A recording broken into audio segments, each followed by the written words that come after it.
Believe it or not, I have this year tried to avoid mentioning COVID beyond what was strictly necessary.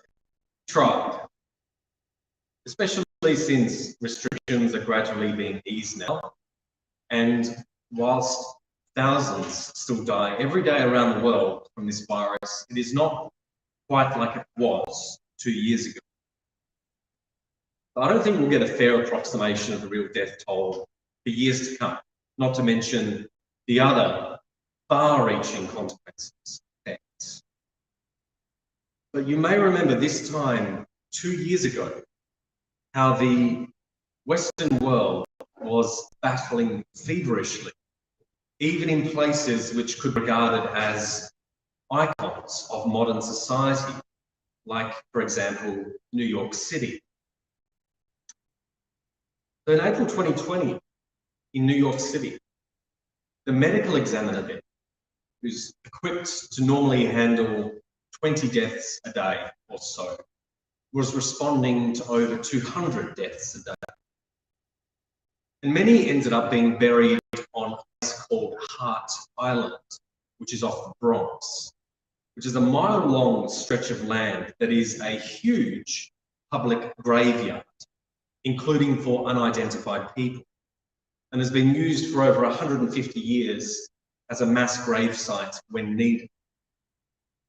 So photos from that time captured dozens of plain coffins being buried at the time in long trenches by people in protective gear.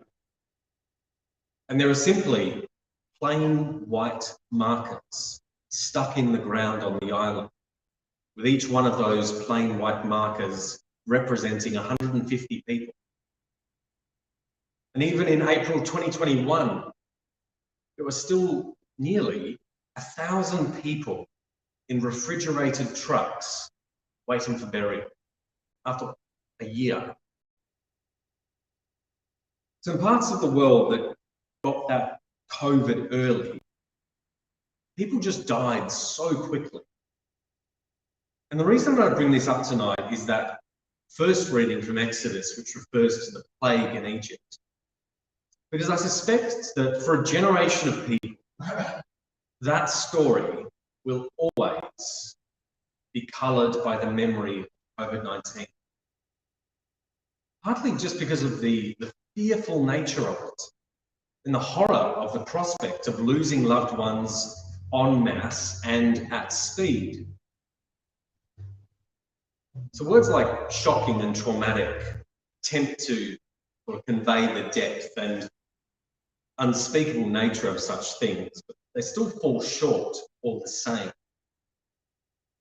And I think part of the horror is probably due to the way that individuality is lost in the haste.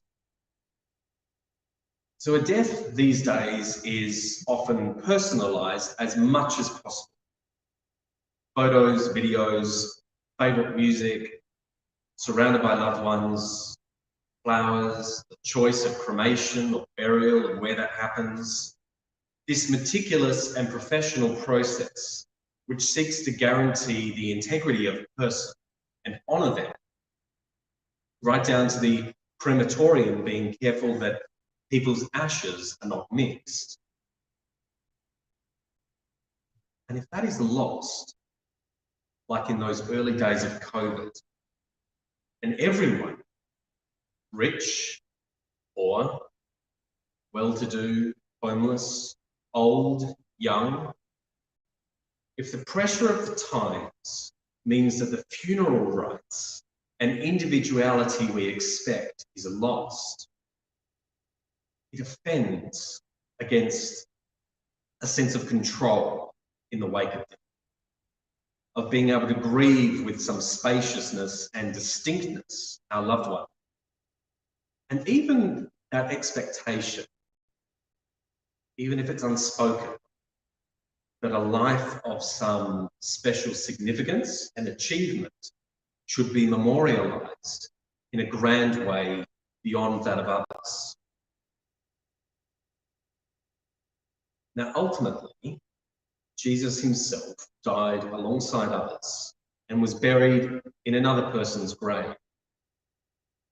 And as we have focused on this Lent as last Lent, we believe that this death is caught up in various ways with our atonement, our at-one-ment with God.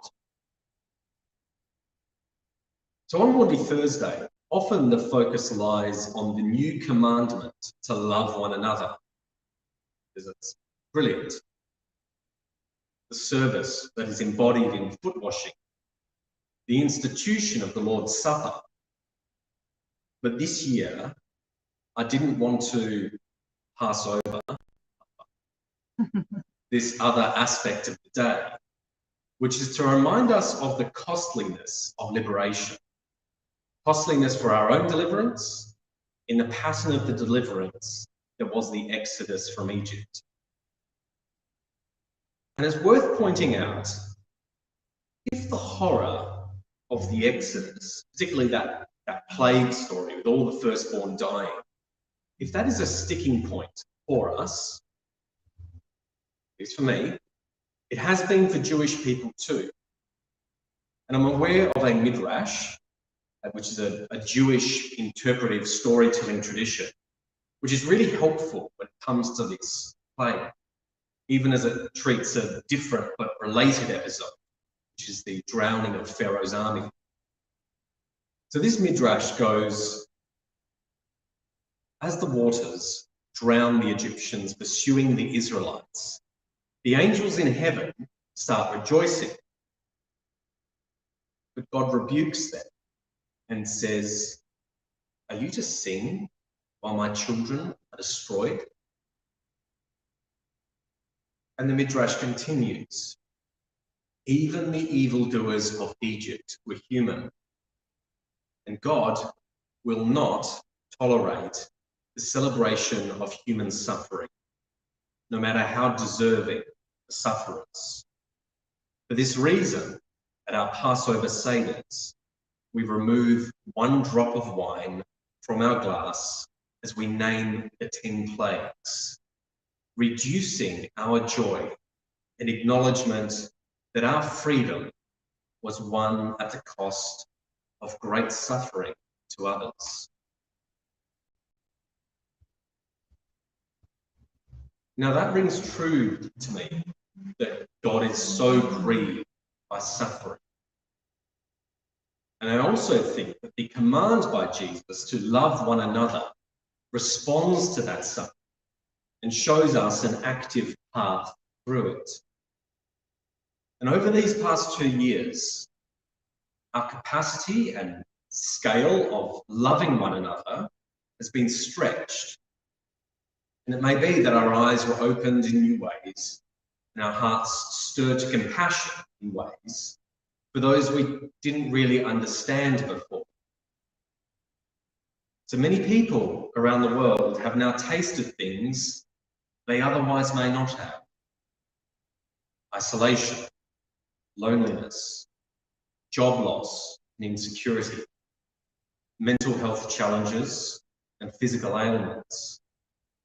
The realization that minimum wage, frontline retail workers are essential, as are truck drivers and others in the supply chain who bring us our toilet paper. Remember that?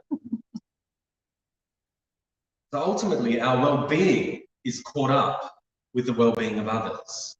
And our health is actually impacted by the health of others, even thousands of kilometres away.